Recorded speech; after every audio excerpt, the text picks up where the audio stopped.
Hey everybody, welcome back to the channel.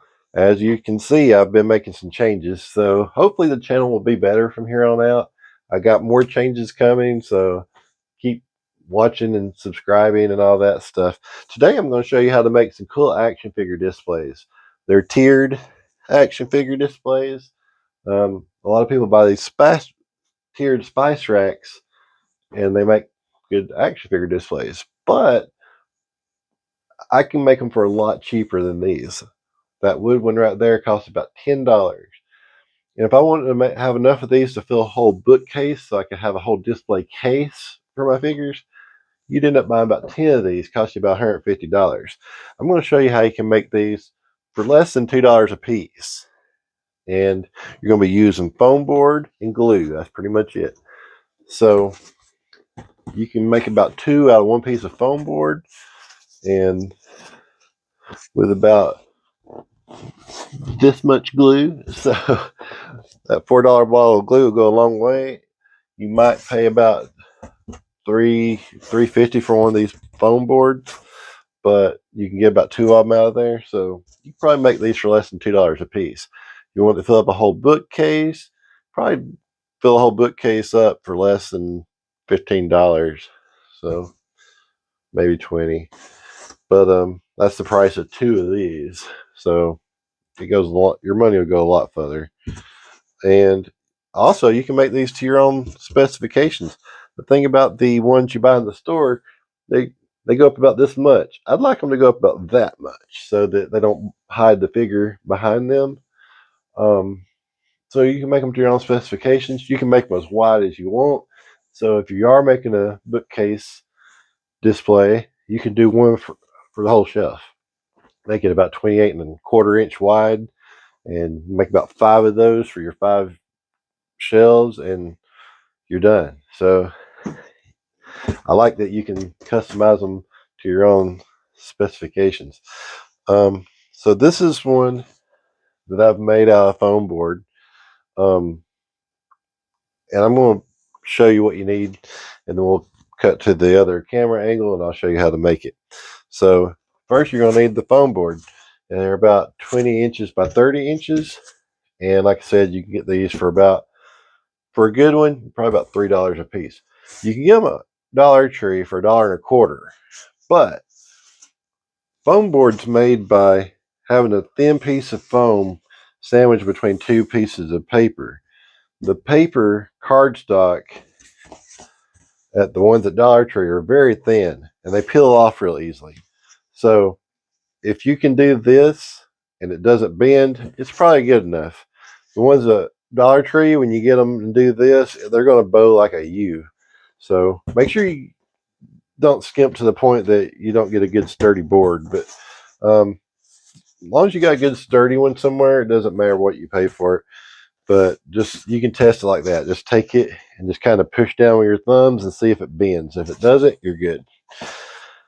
And for the glue, I got Elmer's Glue All multi-purpose glue, and it's the extra strong formula.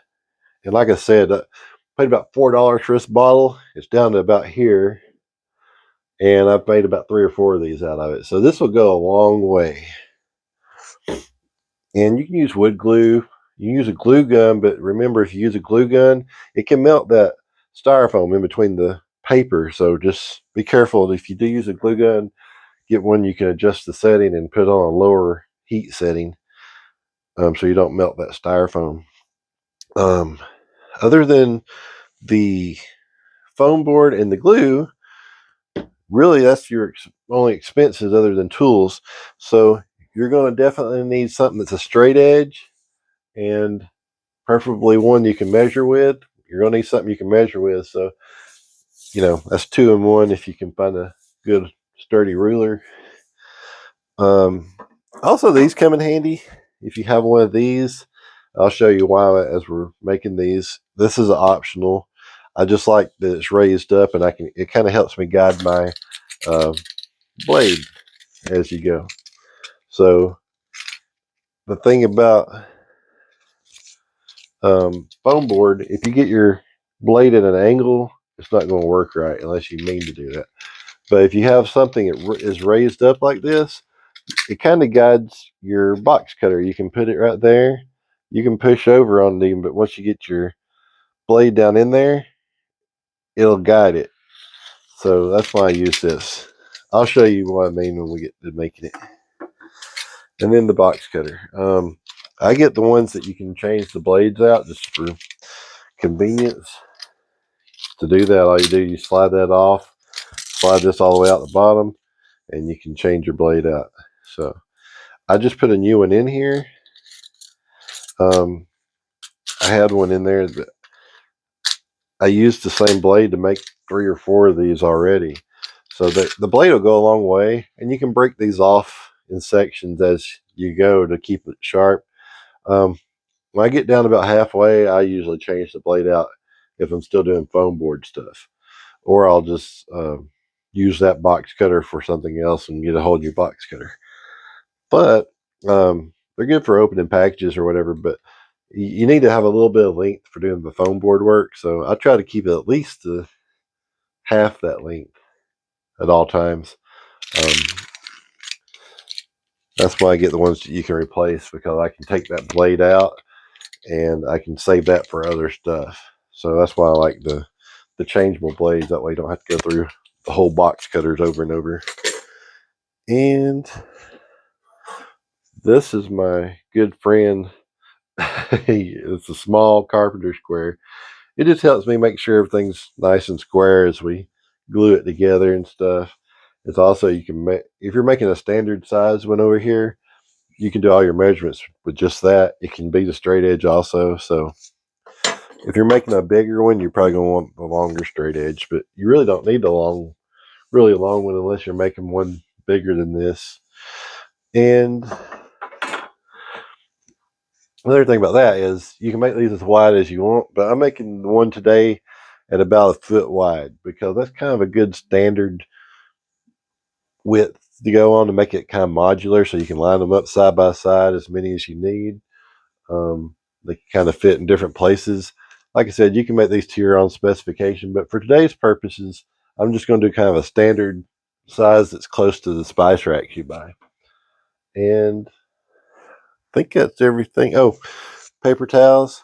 You're going to need paper towels to wipe off the glue. I save paper towels when I'm done eating, if they're not too nasty, and I throw them in a box out in the garage, and I use them for projects like this. So I don't have to use a whole roll of paper towels and add that to the expense of making this when I do it. But just some old paper towels. Don't have to be anything fancy, just something you can wipe the glue off with. And disposable gloves are optional, just to keep the glue off your hands. And something to put underneath where you're cutting. This is an old car tag like car dealers have on their cars. So I've been using this for a while. It's got a lot of cuts on it, but it's still holding up. And get you something like that. You can get a cutting mat or whatever, but piece of cardboard box, something like that. But you're gonna want something you can put in there to keep from cutting your table as you cut. And I guess that's pretty much it. I'm gonna be doing some other videos on things, how to make things out of foam board. Like this is made out of foam board. I make a lot of things out of foam board for dioramas and displays and stuff. So if you think it's something you'd be interested in doing, like for customized dioramas and displays and stuff like that, then I would suggest getting a tool packet that's just for cutting foam board. I just got one. It's about $120, and it's got every kind of thing you can think of for cutting foam, and it makes it a lot more convenient and saves you a lot of time. The only thing is a lot of people don't have those tools. So for today's purposes, doing everything with just a regular straight edge and a regular box cutter blade type deal, trying to do things in a way that I feel like anybody can get what they need to do this with. But if you think you'd be interested in doing more foam board creations, it's worth the investment to get one of those kits. And I'll put the link up in the description, where you can get those. And I'll be doing other videos on that too. So check my links in the description for more videos that's coming on other displays and dioramas and stuff I'll be making out of foam board. All right, so let's get to making these things. Okay, before we get started, let's look at our cuts we're going to make. So what we're going to need is, we need 2 of these. These are going to be your sides. They're going to be shaped something kind of like this.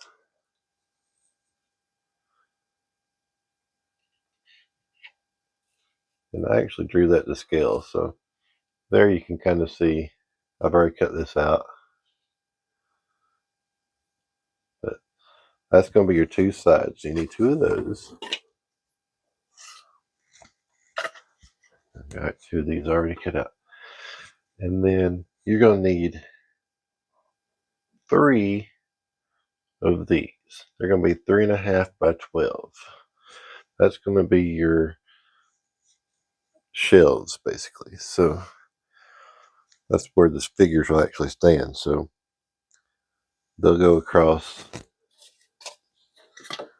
like, let's say this is just going to be 3 inches wide here. That would be 3.5, 3.5, 3.5. On the front, you're going to have your 2s and then your 1/2 inch. I'll show you why I made this one shorter in a minute. And then on the back, you're going to have 4.5. So you're going to need 1 piece that's 4.5 by 12, 3 that's 3.5 by 12, 2 that's 2 by 12, and 1 that's 1/2 inch by 12. All right, so I've already cut out 2 of these, but I'm going to do another 2. I'll save these for another one.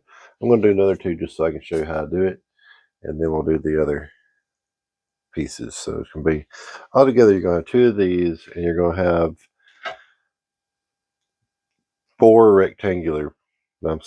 7 rectangular pieces, different widths. So let me reset up here and we'll get those cut out. Okay, so we're going to start out with our bottom piece here. We're going to start out with this piece right here. That's the longest piece. That's why I'm doing it first. Now, we already got a nice square corner on the natural edges, minus a few little things that you'll probably have, but it's good enough. It's already nice and squared up, so I'm going to keep that. Then I'll make that our 4.5 and our 10. So I just need to mark this.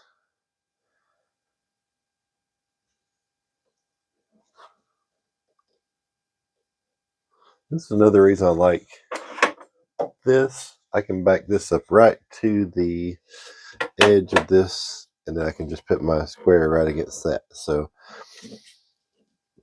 these are just handy because they come up past what you're working on. So we're going to make that 10. And we're going to go up 4.5 on the side.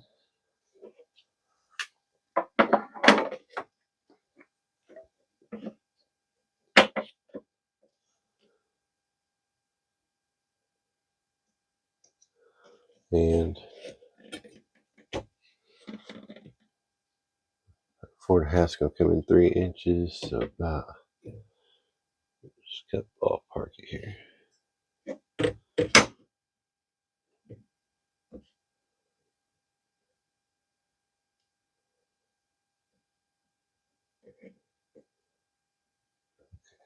Just put mark where I can reference thing.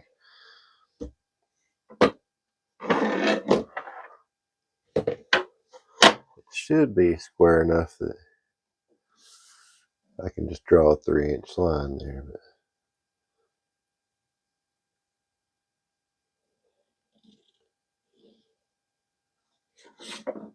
But the reference looks about right. Okay. Now we got to go 2 inches down. Yeah, go 1/2 inch up here. Let's go ahead and do that first.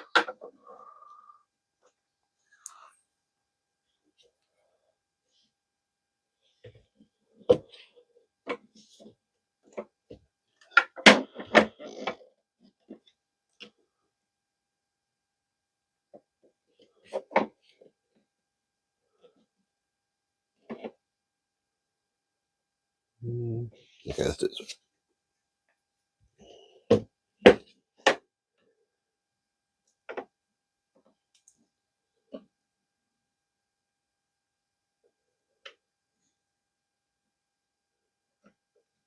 There we go. All right. Now we're going to go 3.5. So 3.5 from that line.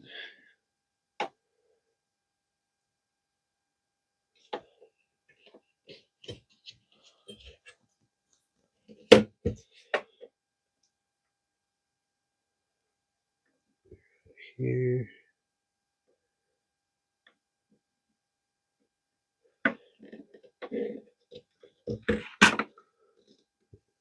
Half each from that.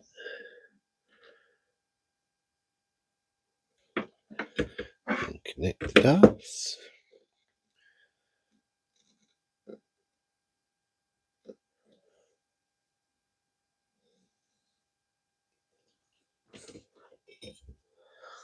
All right, then we need to go up 2 inches.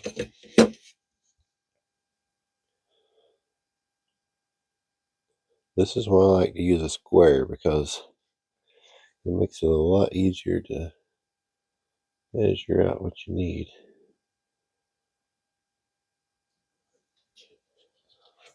If you get the first line squared, which we're already squared because it's on the edge of this, you can keep the rest squared just by lining it up with your lines. That's 2 inches. Got it lined up with my line over here. I'm going to go out 3.5 again. Just kind of connect your dots on the corners. Now, this should measure out to exactly 2 inches.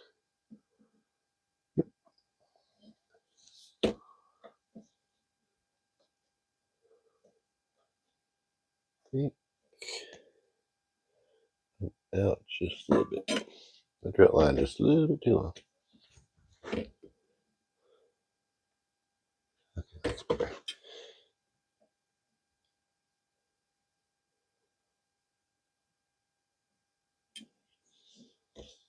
Let's check something.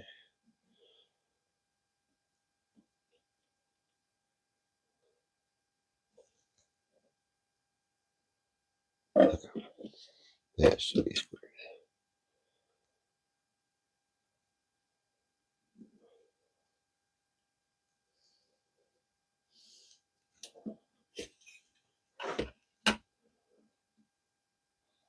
Yeah.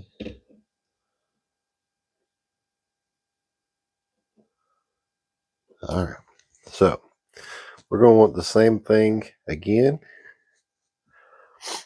So one thing you can do is you can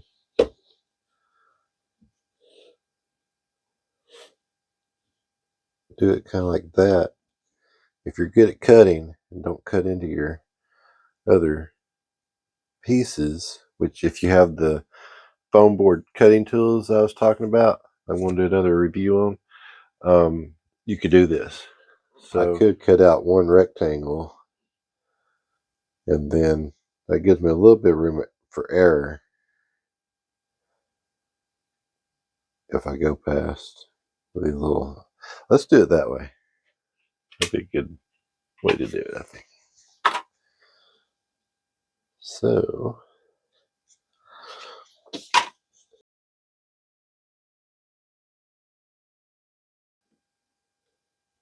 this is the most time-consuming part, is marking your foam board. Once you get that down and you get good at cutting this, they go pretty quick. But to me, this is the most time-consuming part. Okay, so what we need to do next is those little those little triangles, rectangles. I'll get my geometry right here in a minute. These are going to need to be right here. So,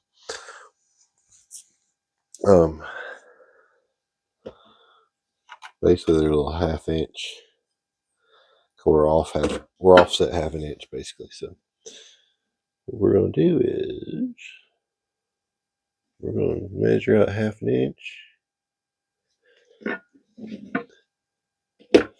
then we're just going to use our square to line up with the other line.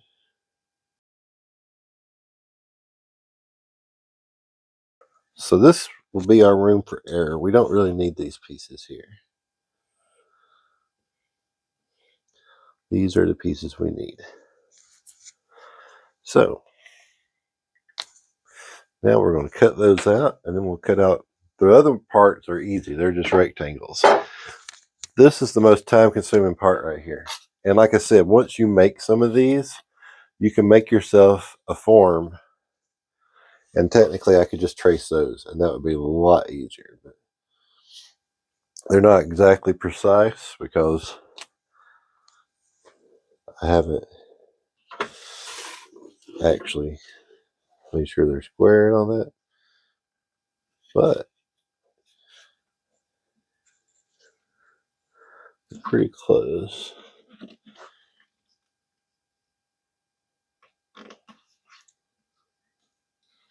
So we'll make sure you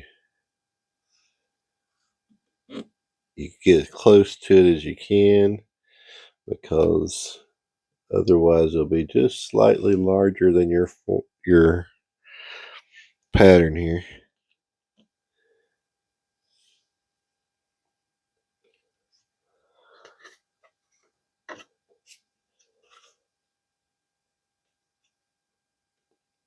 If you notice, the way I measured these out, they're 10 inches. And this board is a 20 by 30 inch board, so you can get 2 10s perfectly.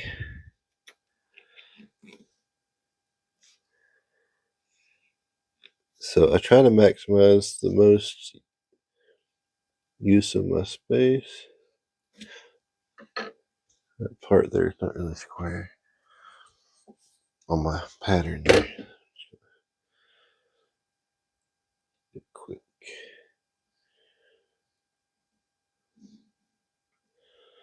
Okay, good enough. Okay, so if you notice, this is the one I carefully measured out. These are my patterns. They're close enough if you're not a perfectionist. See if you can see that. You're not too much of a perfectionist. You can see that's close enough. And it'll save you a lot of time once you get your patterns made. So,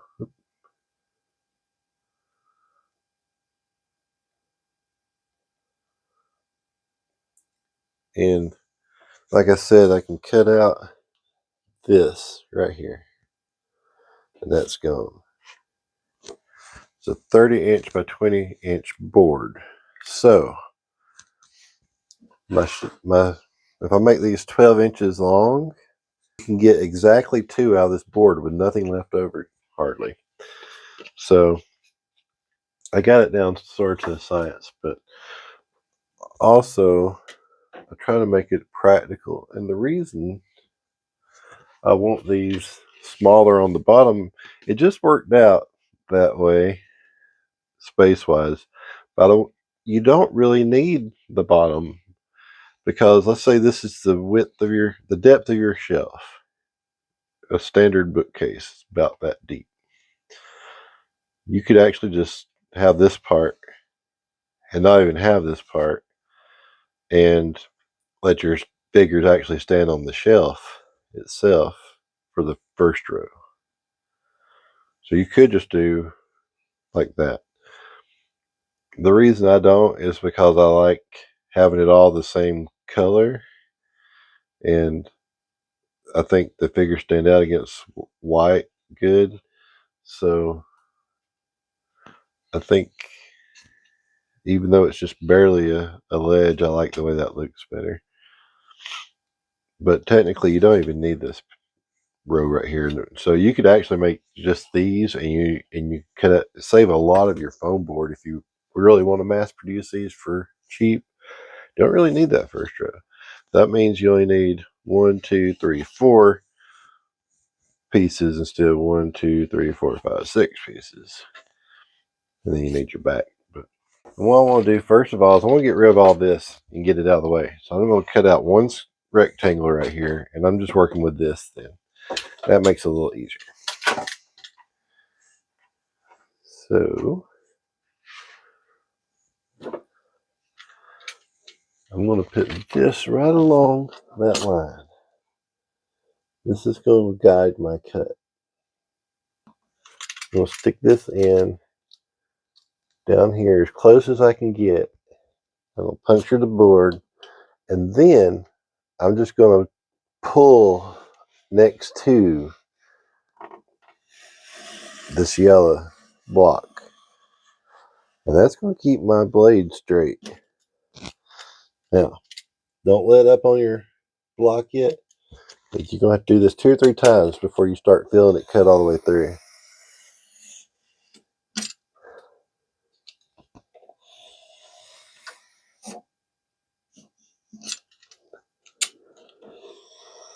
Okay, I think I got it. Let's see.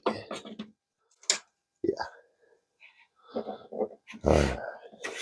I'm going to cut it this way.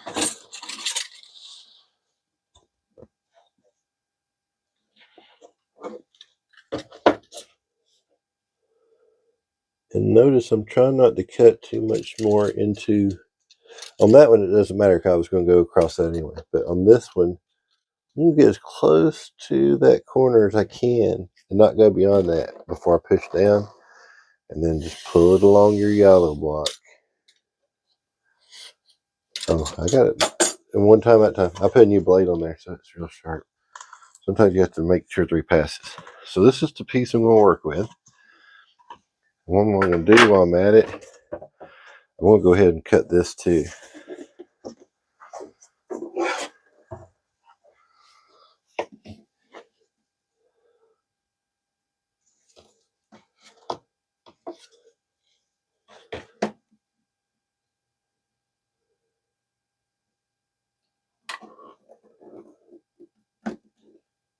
Now this one I did off that form, so it's not a perfectly straight line, but it's good enough. And it'll be really good if you use a straight edge like this, because it'll still be a straight line despite the markings.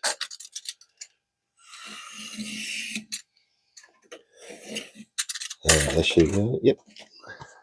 So it's good and straight now despite where the markings were. So this one's ready to cut out later.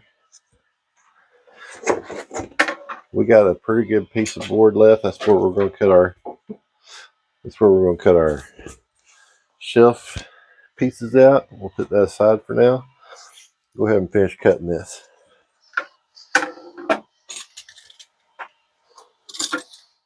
Alright. Like I said, it's real careful. You gotta be real careful when you're pulling against your yellow block that you don't pull the yellow block. So you want to put your weight down on it there.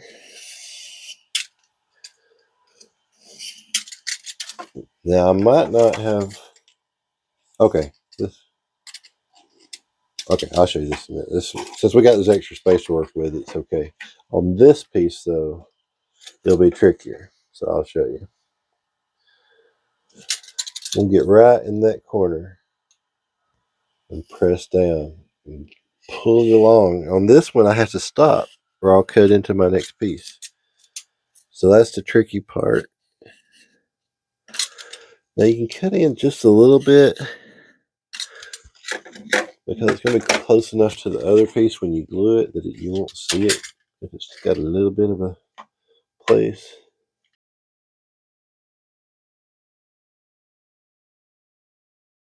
And what I do is, the reason I make 2 or 3 passes is the first ones are just kind of my guide, and then I cut on through. It'll follow that first cut usually, your blade. So I don't want to go all the way down with it the first pass. I'm just kind of scoring it that first one. And then when I puncture, all the way to the bottom, it should loosen up. Now, since I had to be careful with my corners, they may not, that did all right. You may end up with some little rough parts in the corners, but it should be okay when you glue it together because it kind of hides itself. That one I got a little off away from my block when I was cutting. You can kind of see where it kind of angled right there. So there's my two side pieces. Now, you're probably wondering about this. I should have cut this part out. So let me go ahead and do that real quick. That was the part we didn't need.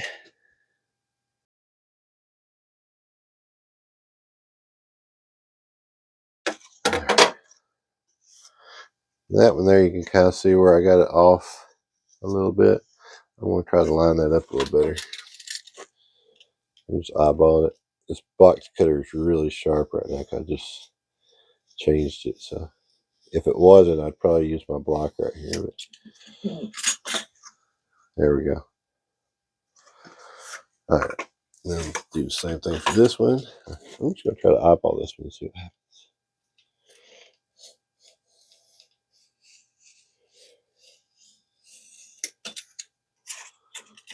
So if you're really good, you don't need a straight edge. But sometimes it takes practice. Just make sure you got your blade straight up and down and not at an angle.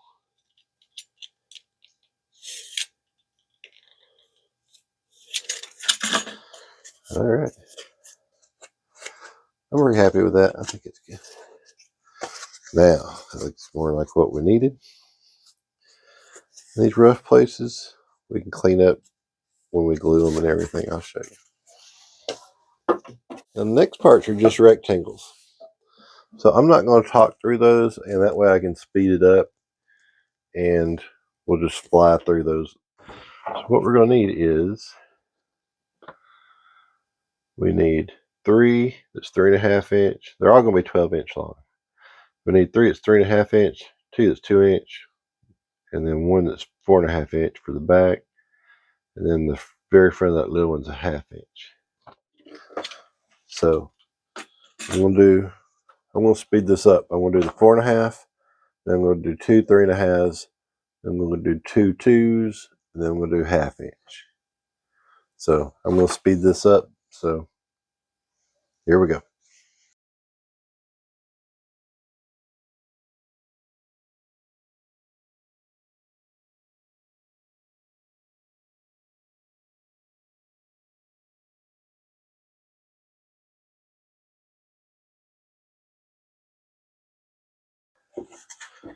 There's our back.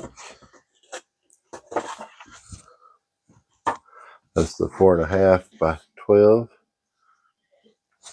Now we're going to do our 3 3.5s.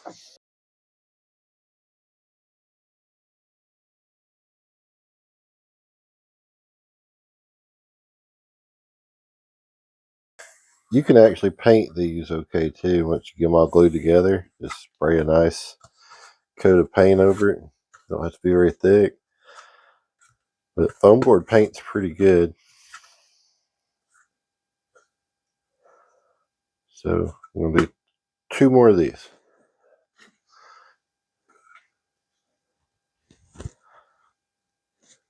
The other nice thing about this being only 12 inches is my little cutting piece down here. My car tag is 12 inches. But I've been doing it at an angle that gives me a little bit more room to work with at the beginning and end. So, all right, let's cut out the other 2 of these. I'm just going to use this as a form on this one, these 2, so we go faster.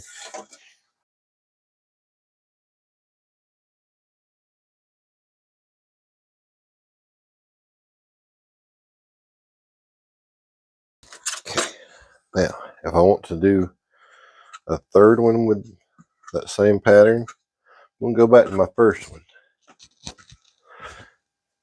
If I use the second one I cut, it's going to get bigger and bigger each time potentially. So I want to use the same form for all three, really. It'd be better to have an original pattern and do all your forms from the same thing, like a piece out of wood. So if you're good at woodworking and you want to do a lot of these, whoops, sorry, open everything. Like make you a pattern of this out of wood. You only need one, really, not two.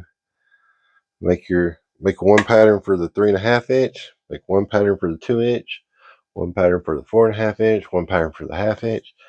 So you don't need multiples. You just need one, and then just use that piece of wood to draw all your forms around, and they all should be the same that way.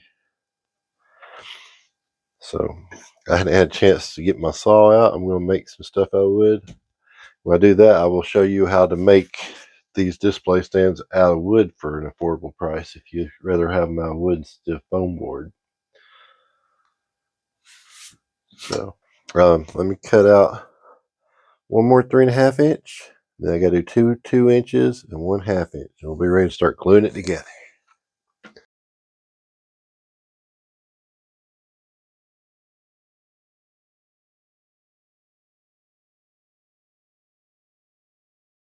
This piece here has a little ding in it, so I'm going to try to cut this part off.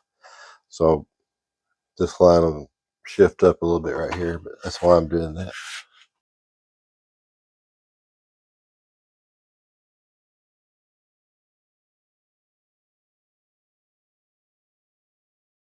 So I'm going to have just enough left to do this 1/2 inch piece. So that means I can get exactly 2 of these out of board pretty much.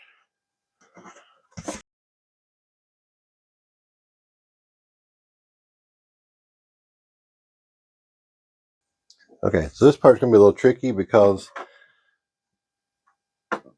this is so narrow, my block can't sit on it.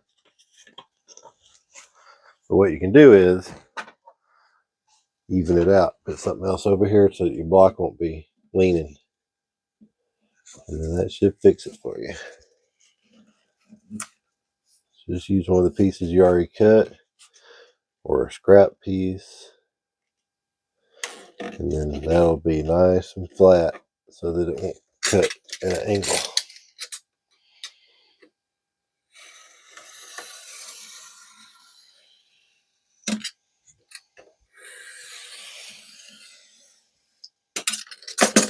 There's our 1/2 inch piece.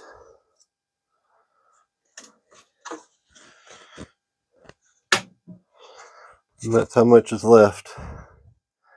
So if you make 2 of these, technically you'll have 2 of these left when you're done, which isn't really enough to do anything with. So pretty much uses your entire board to make 2. We'll look at our blueprints again. So let's just go over what we got.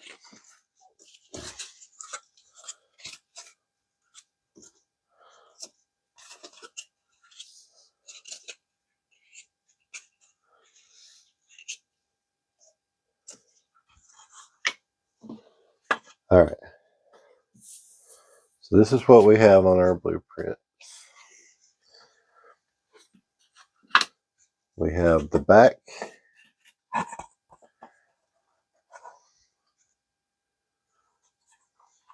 We have the top piece. And the reason it's wider is because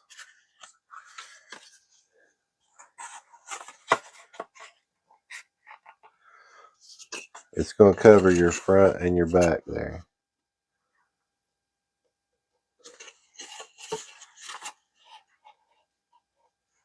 See if I can show you the way it makes sense. Yeah, let's do this one.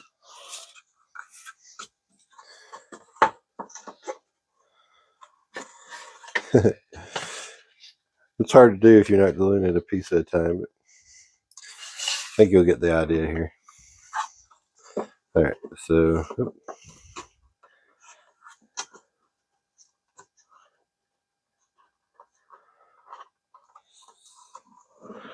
so your sides are going to go inside everything else.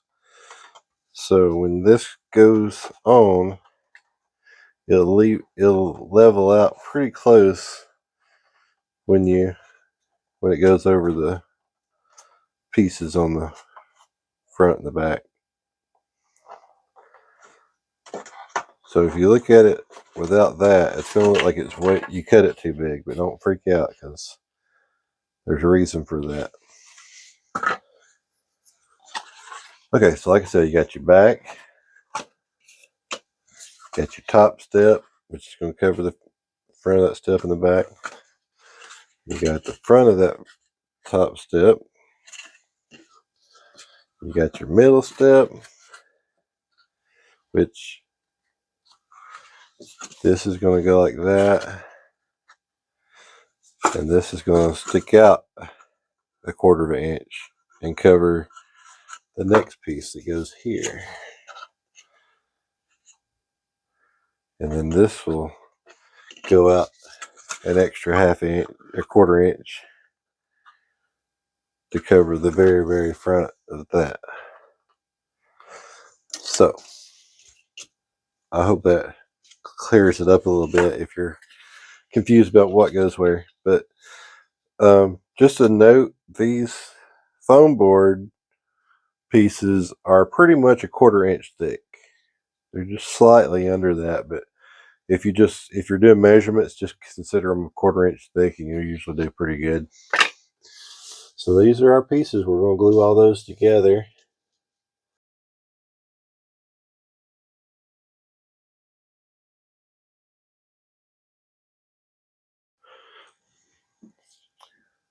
Okay, so we're going to use our glue. What I'm going to do first is glue the back on. That seems to make it a little easier to go in that order. I'm put me some gloves on just because it helps me not to get glue all over my hands. All right, so this is all going, every bit of the sides go on the inside. So in other words, they're going to go like this, not like that. So inside, like that. And we'll put our glue right along the back first.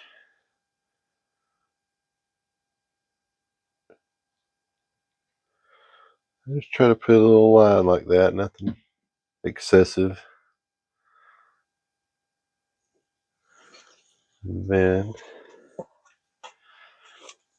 I try to make any excess go on the inside.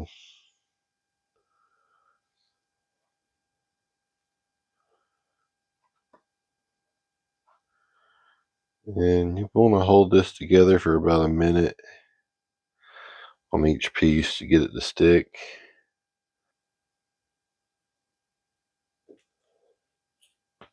Alright, so it's already holding on its own, so just be careful with it because it hasn't hardened yet, but that takes a little while with this white glue.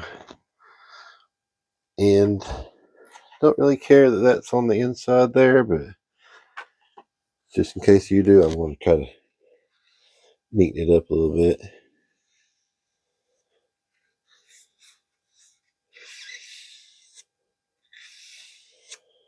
If it was a diorama or something, we might care. So, just for the purposes of teaching, I cleaned it up a little bit. Now we're going to do the other side.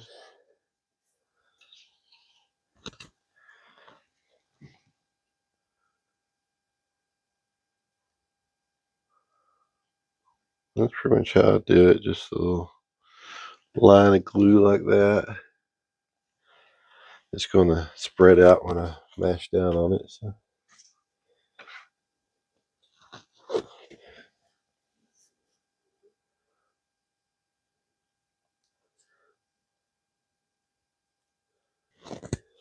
Okay, the next piece I'm going to glue in is going to be the front.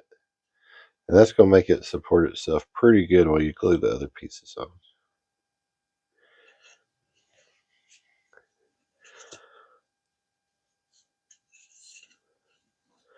So basically just put a little line of glue right here. And a little dot right there on both sides.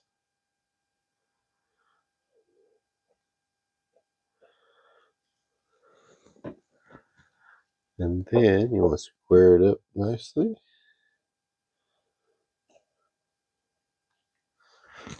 And then hold it together for about a minute.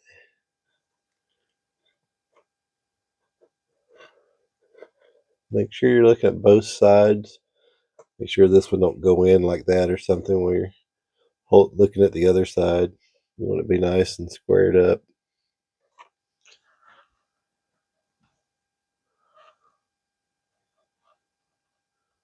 Okay, I'm going to do the other two fronts. Front of the steps.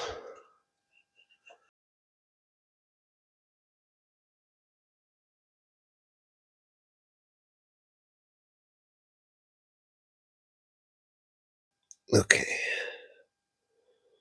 You hold all this down for a couple minutes. I'll come back. What I'm going to do is I'm going to let this sit and get good and dry for about 10 or 15 minutes. And then I'll come back to it. It'll make it easier. I know it's nicer to do everything all in one little quick motion, but sometimes it just makes it easier to give it a few minutes to get dry, and that way you're not going to undo what you did when you're gluing the next pieces on. So, and the next pieces should go pretty good after that. This is what we got so far. So we'll be back I'll give about 10 or 15 minutes and I'll come back. Okay, I gave that a few minutes. Now let's see if we can finish up, at least do the front piece here for a minute. I'm going to put this on the inside edges. And then we're just going to set that right on there.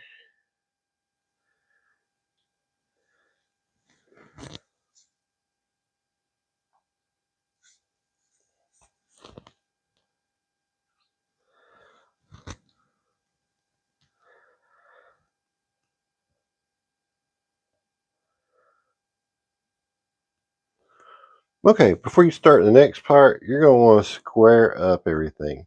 Because once you start gluing the top pieces on, you won't be able to. So, get your carpenter square here. And as you can see, it's not really squared up. So you want to make sure it's nice and square. There we go. And before you glue those other pieces on, I'm just going to leave that right there to keep it square while I glue these pieces on. And we'll do the top one first. Work our way down. You don't have to. It's just my choice. So what I'm going to do is I'm going to put a line of glue all the way around the top of this piece right here.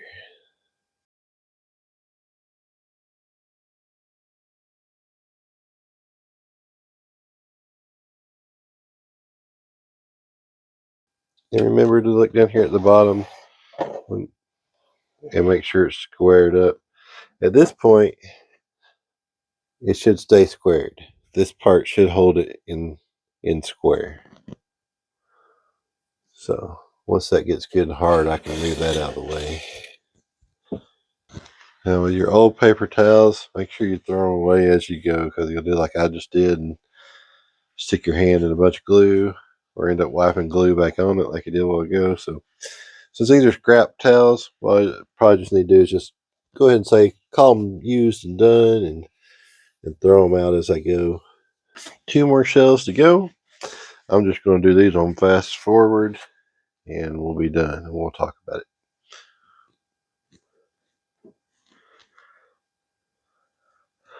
Before I do though, I'm gonna point out one more thing. On these second two shelves, you don't have a backside exposed to glue it to. So you're going to glue 3 lines, and then you're going to have to do a line on the backside here of the step. And then make sure that that's good and level underneath, and glue that on. If you press down too much in the middle, it'll sag, and it'll be like, it'll be more like that in the middle. So just, you want to, you want it to be squared off on the back side, and you won't be able to see it very good. So you just have to be careful. Put all your pressure when you glue it, put all your pressure here and here, and then try to push this straight back if anything. But as long as it's got a good flush to it, you can just kind of put pressure on the front 2 corners and on the sides, and it should not sag. Just don't put pressure in the middle when you're pressing down. All right, here we go.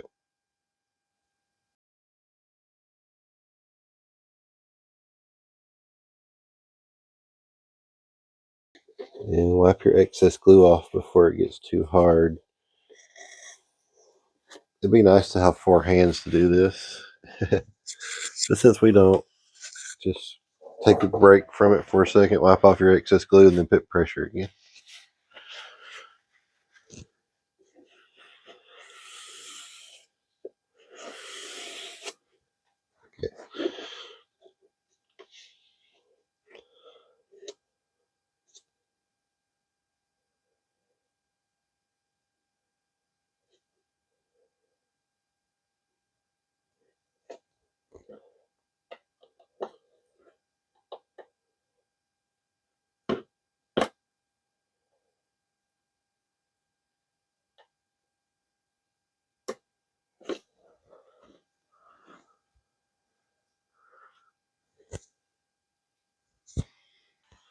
Okay, I let that dry for a few minutes. It was giving me some trouble, so I just let it sit there for about 30 minutes and get good and dry. And I'll do this last step here. And these have labels on them. Most of the time, these will peel right off. Not always, so let's see if this one will. That one's trying to tear, but coming off for the most part. There we go. Yeah, it came off pretty clean. But I'm going to put that on the bottom side anyway. So, alright, so on this one, we're going to do around the edge here.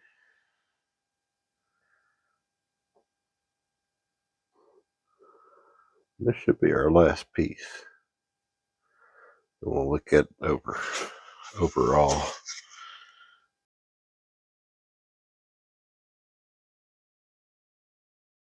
Alright, so we're going to let that sit there a few minutes and dry while I change my camera angles. And we'll look at it now that it's finished, try it out.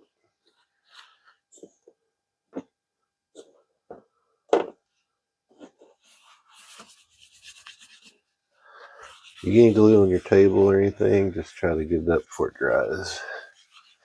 You usually rub off if you get it before it dries. So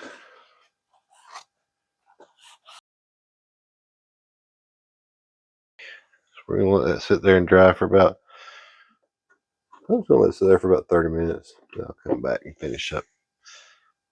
So here's our finished product. We got a 12-inch display with 3 different tiers. And like I said, this bottom tier, if you had a shelf that came out there, you don't even really need that. But I just like that, to have that on there. And I'll probably paint the ones I'm doing. You just need a light coat of spray paint. And I'm still going to paint them white though. But, just to get rid of the marks and glue stains and stuff, I'll probably put a light coat of white on them. And let's put some figures on it and see how it looks. So this is the store-bought one. I already have some figures on it, so we're just going to compare. If you'll notice, if you look at it from, like if it's on an upper shelf or something, the ones in the back are kind of hidden more than the one I just built will be. You'll see. About level with it, and that's like looking at it from above. From above, they do pretty good, the store-bought ones, but I have some up here on the shelves. These are store-bought ones, and since it's a higher up shelf, you can see like Dr. Evazon back there hidden behind Greedo. The Cantina members are kind of covered up back there, so we're going to see if this one works better. So let's see, that's about that angle. I was looking at the ones on the other shelf, and then I'm going to put them on this new one and see how that looks. Okay, so here we go on our new one. That's shooting it down from a lower angle. That's about even with it. And then if you're looking at it from above, you can really get a good shot of all of them. I mean, you can even see the Boba Fett helmet on that back row on the ground. Of course, I got it lined up so that it's in between, but I got a short one here on the front. But you want to kind of counterbalance your short figures with your tall figures. The IG-11's a little taller, so from that angle, it still kind of covers up the one behind it because she's a shorter figure. So, you kind of need to balance that out a little bit. From that angle, it's okay. If I had two tall ones together, though, even that angle wouldn't work. But overall, I just like it. You could even go taller with the shells if you want to. I mean, it's to your liking. You can just adjust it and tweak it how you like. From the bottom to the top figure, it gives you about 11 inches there. If I was to put IG-11 on the back, for example, he's a taller figure, probably more like 12. So, yeah. So, I try to make it so that even if you had a taller figure, you can still get them on that back shelf and still have a 12-inch shelf clearance. So, you could go higher than 12 inches on those adjustable shelves, maybe like 14 or something. But if you went more than 14, I think you'd end up having to take out one of your 5 shelves in a bookcase. And I want to show you this other real quick. Here is one that is 28 1/4 inch long. I made it using the same method. I just made the length of all the shelf boards 28 1/4 instead of 12. The sides are exactly the same. So the sides are going to be the same no matter how long you make them. And then you can just make your boards as long as you need to. So this one will fit inside a standard bookcase, and I'm going to build some more of these and make an entire bookcase of these. So it'll be like a action figure display case more than a bookcase then. So when I get those done, I'll show you.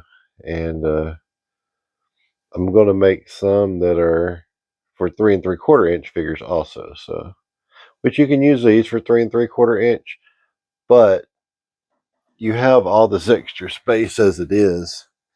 You could actually go more narrow on these shells, but some of them will take more. Like if you had the Gamorrean guard, for example, he's going to need more space. So he needs more space on the shelf because he's a wider figure. So you want to make them so that you have options.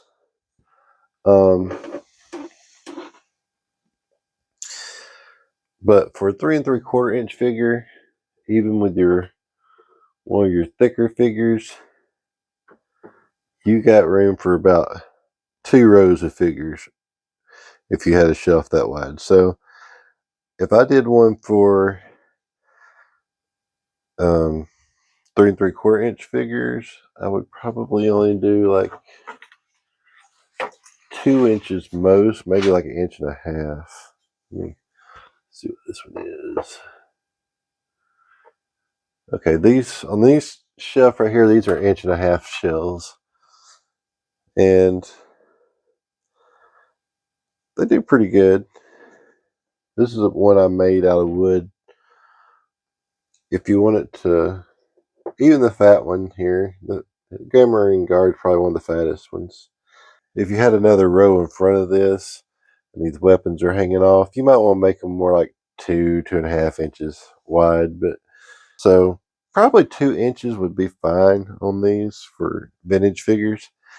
And by doing that, you're going to be able to do about 5 tiers instead of 3 in the same amount of width. So they'll still fit in the standard bookcase, but you'll be able to get 5 rows instead of 3.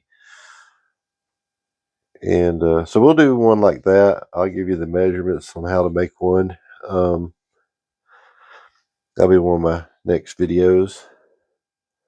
One of my next how-to videos. I'm going to be doing reviews and things like that. I actually just got Zorana today from the G.I. Joe Classified. I'm excited. So I'll be doing a review on her probably tomorrow. And we're going to do some reviews of older play sets like this Fortress of Fangs. And got a lot of things lined up. So, but as far as the how-to things, probably the next one I do will be the how to make a 3 3/4 inch display with the measurements for that. It's the same idea as what we just did, but I mean, you could figure it out before I get the video done, probably by figuring out your own measurements. But if you're not good at coming out with the measurements and making things come together right, then I'll have the measurements on there for you. And here's the ones for today again. So if you need those, there's that.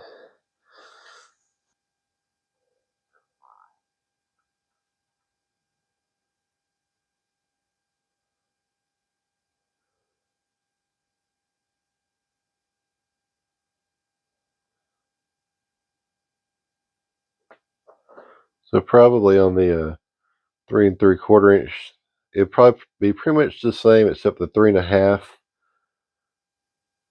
The ones that are 3.5 there, they'll probably 2. So just subtract 1.5 from those, and then you'll go up 2 more tiers also. So I don't know. I'll come up with a schematic for that so they'll make it easy for you if you just want to look at that and do it that way. But like I said, you can always tweak these to your own liking. I hope you liked the video. If you did, hit that like button. And please subscribe if you want to get notifications whenever I drop a new video. To see a playlist of other figures I've reviewed, then click right here. To see the most recent video I've made, then click here. Or click here to subscribe. Thanks for watching.